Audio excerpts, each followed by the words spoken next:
තාක්ෂණයේ දියුණුවන වේගයත් සමග ගොඩක් තාක්ෂණික දේවල් වල ඉරණම ඉක්මනින් තීරණය වෙනවා. අද මේ කියන්න යන්නේ එහෙම ඉරණම තීරණය වුණු ගුවන් යානා දමා ඇති අංගනයක්. එහෙම නැත්නම් ගුවන් යානා සොහනක් ගැනයි. දැනට ලෝකයේ තියෙන ගුවන් යානා සොහන් වලින් ලෝක විශාලතම ගුවන් යානා සොහන වන්නේ ඇමරිකාවේ ඇරිසෝනා ප්‍රාන්තයේ පිහිටා ඇති ගුවන් යානා සොහනයි. මෙම ගුවන් යානා සොහන අක්කර 2600ක් පුරාවට පැතිරී තිබෙනවා. දෙවන ලෝක යුද්ධයෙන් පසු ආරම්භ කර ඇති මෙම අංගනයේ අද වන විට ගුවන් යානා 5000කට ආසන්න ප්‍රමාණයක් ඒවායේ ජීවිත ගමන අවසන් කොට රඳවා තිබෙනවා. මෙම අංගනය සොහනක් පමණක්ම නොවේ. හොඳ තත්ත්වයේ පවතින ගුවන් යානා මෙහිදී නැවත සංස්කරණය කිරීමට ලක් වෙනවා.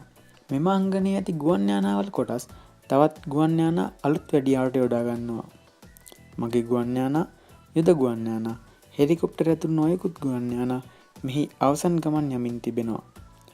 සොහනක් වුවත් මෙහි ගුවන් යානා නවතා ඇත්තේ ඉතාමත් සිත් ගන්නාසුළු ආකාරයකටයි.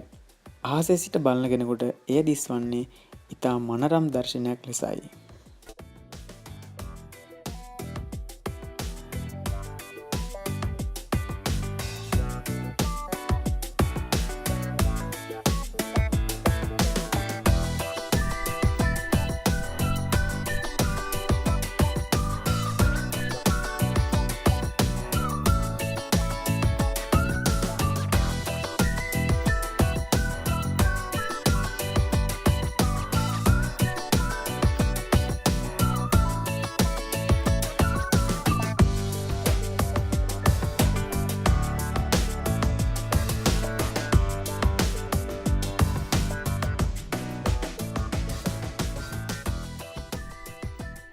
මෙවැනි වීඩියෝ තවත් නැරඹීමට අපව සබ්ස්ක්‍රයිබ් කරන්න.